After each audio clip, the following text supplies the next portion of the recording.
민감한 피부 여기 모여라. 여러분 안녕하세요. 오늘은 민감한 피부가 꼭 알아두면 좋은 5가지 화장품 성분 판별법을 알려드리도록 하겠습니다. 아주 착한 아이템을 가지고 싶으신 분들에게 도움이 되는 5가지 판별법, 요거에 대해서 알려드릴게요. 첫 번째는 화장품의 방부제가 인공 방부제인지 천연 방부제인지 확인을 하시는 겁니다. 인공 방부제로는요, 페녹시에탄올이랑 파라벤, 이 2가지가 가장 대표적인데요. 파라벤 같은 경우는 발암 가능성이 높은 성분으로 유명한데요. 파라벤보다는 페녹시에탄올을 사용하는 것을 권하긴 하지만 페녹시에탄올도 안전하지는 않기 때문에 인공 방부보다는 천연 방부제가 트러블이 많이 나시는 분들에게는 훨씬 더 좋습니다. 하지만 파라벤이나 페녹시에탄올 같은 경우에도 배합 한도가 있어요. 그래서 엄청 많이 배합을 할 수는 없기 때문에 처음에 당장 쓸 때 트러블이 나지는 않아요. 근데 이거를 피하는 이유는 장기적인 관점에서 피하는 거예요. 장기적으로 내 몸에 좋지 않을 수 있는 성분이기 때문에 굳이 이 두 가지 성분이 많이 들어가 있는 제품보다는 천연 방부제도 요즘 많이 개발이 되었기 때문에 그런 천연 방부제를 넣은 화장품을 고르시는 게 더 좋겠죠? 천연 방부제를 쓰면은 유통기한이 좀 짧아지기 때문에 빨리 사서 빨리 쓰고 빨리 버려야 돼요. 두 번째로는요, 인공 향료와 인공 색소가 들어있지는 않은지 체크합니다. 여러분, 인공 향료가 사실 우리 피부에 알레르기를 가장 유발할 수 있는 성분이에요. 피부가 정말 민감하시다면 이 향이 너무 좋은 거를 사실 피해 주셔야 돼요. 피부를 위해 좋은 향을 양보하세요. 또 가끔 화장품에 인공 색소를 넣긴 해요. 뭔가 꾸덕꾸덕해 보이고 리치해 보이고 영양가가 많아 보이는 화장품을 연출하고 싶을 때, 아니면 컨셉이 뭐 초록색이다, 컨셉이 뭐 블루 계열이다 했을 때 인공 색소를 넣는 경향이 있어요. 아니면 금 화장품이다 할 때도 뭔가 리치하고 영양감 가득한 느낌을 주기 위해서 색소를 넣을 수 있어요. 우리 화장품에는 우리 피부 속으로 쏙쏙 들어가라 하라는 유효 성분들이 있는데 그 유효 성분이랑 인공 색소랑 함께 만나서 피부 속으로 쏙 들어가게 되겠죠. 그렇게 되면은 인공 색소가 좋은 게 아닌데 우리 피부 속으로 들어가게 되면 당연히 피부 트러블을 유발할 수 있겠죠. 우리 사람들의 심리가 색깔이 예쁘고 향기가 좋으면 그걸 사고 싶어져요. 그러니까 자꾸 화장품 회사에서 인공향, 인공 색소를 넣는 건데요. 근데 민감한 피부에는 그렇게 고성분들이 정말 좋지가 않습니다. 세 번째로는요, 바로 계면활성제 체크예요. 요즘 스킨케어에 배합되는 계면활성제 중에서 이슈가 되는 성분은 폴리에틸렌 글라이콜, PEG랑 폴리프로필렌 글라이콜, PPG, 이 2가지 인공 계면활성제는 조금 사용되지 않는 것을 권장하고 있는 추세인데요. 우선 얘네도 발암 위험성이 있다, 그래서 장기적으로는 사용하지 않는 게 좋다, 이런 의견이고, 또 피부 트러블도 많이 유발될 수 있기 때문에 이 2가지 계면활성제는 피하시는 게 좋습니다. 결국에는요, 피부 트러블이라는 게 화장품의 그냥 주성분들, 그냥 촉촉하게 해주고 물 같은 성분들, 그냥 단순한 기름 성분들이 내 피부에 트러블을 유발하기보다는 화장품을 좋게 하려고, 화장품답게 만들려고 했던 것들 있죠.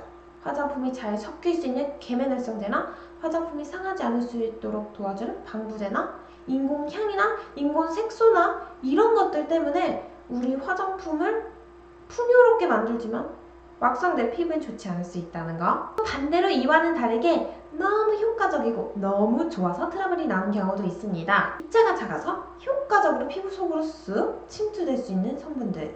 항산화 기능이 뛰어난 불포화 지방산들은 조금 안정적이지 않은 상태의 성분들이기 때문에 뭐 빛을 보면은 얘네들이 트러블이 날 수 있다던가 하는 경우로 너무 효과적으로 피부에 침투를 한다거나, 아니면 뭐 불포화 지방산 성분으로 좀 불안정한 형태의 성분이라던가 이런 성분들이 배합된 화장품이 오히려 트러블이 좀 날 수가 있는데요. 예를 들어서 입자가 굉장히 작고 피부 속으로 침투를 잘하는 효과적인 성분은 천연 에센셜 오일이에요.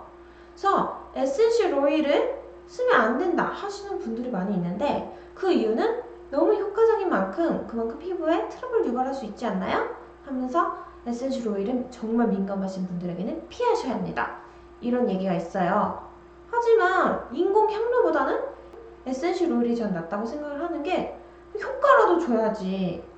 향도 주고 차라리 좋은 효과라도 줘야지. 인공 향료는 알레르기를 유발할 수도 있고, 그렇다고 향료를 아예 안 넣으면 화장품 냄새가 너무 안 좋은데, 그렇기 때문에 어차피 향을 넣어야 한다면 전 당연히 인공향료보다는 천연 에센셜 오일을 넣는 게 맞다고 생각을 하긴 합니다.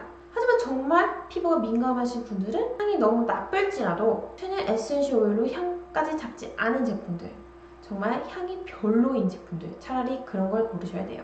그래서 예전 영상에서도 말씀드렸듯이 효과가 너무 좋은 제품들을 많이 사용하다 보면 피부 본연의 보호 기능을 떨어뜨릴 수 있다는 거, 예뻐지는 거랑 보호 기능이랑 어떻게 보면 반비례할 수 있다는 사실, 그리고 피부 본연의 기능을 좋게 해주는 그런 효과를 노리시는 게 훨씬 좋습니다. 마지막으로 각질 제거 성분들이 피부 트러블을 유발할 수 있어요. 각질 제거 성분에 눈을 한번 뜨이면 자꾸 사용하고 싶어요. 왜냐면 그걸 쓰면은 그 다음날 피부가 정말 예뻐지거든요.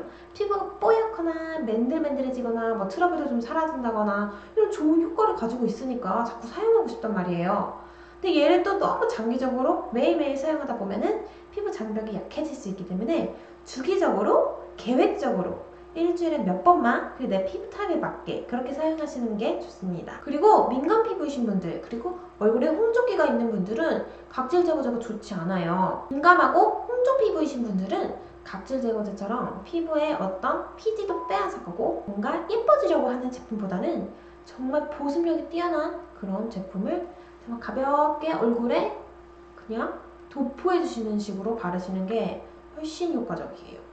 화장품을 화장품답게 만들려는 첨가제들을 추가해서 향이나 색소, 그리고 계면활성제를 잘 섞이게 하려고 넣었던 그런 성분들 때문에 피부 트러블이 나는 경우도 있고, 아니면 너무 효과적이어서 너무 얼굴을 반질반질하고 예쁘게 만들려다가 오히려 피부가 장벽이 손상돼서 트러블이 나는 경우, 이렇게 두 가지로 분류할 수가 있는데요. 정말 민감하신 분들이라면 너무 효과적이다거나 아니면 인공향, 색소 이런 것들이 들어있는 제품을 피하시는 거, 그런 방법을 추천해 드릴게요. 제가 생각하는 화장품에 대한 관점, 저는 원래 옛날에는 정말 순둥순둥하고 물 많이 타서 트러블만 안 나는 화장품, 이거면 됐어 라고 생각을 했었는데, 화장품에 대해서 계속 공부를 하고 화장품의 효과를 어느 정도 보고 나서는 효과 있는 제품도 좀 쓰고 싶더라고요. 그래서 저는 무조건 안전하고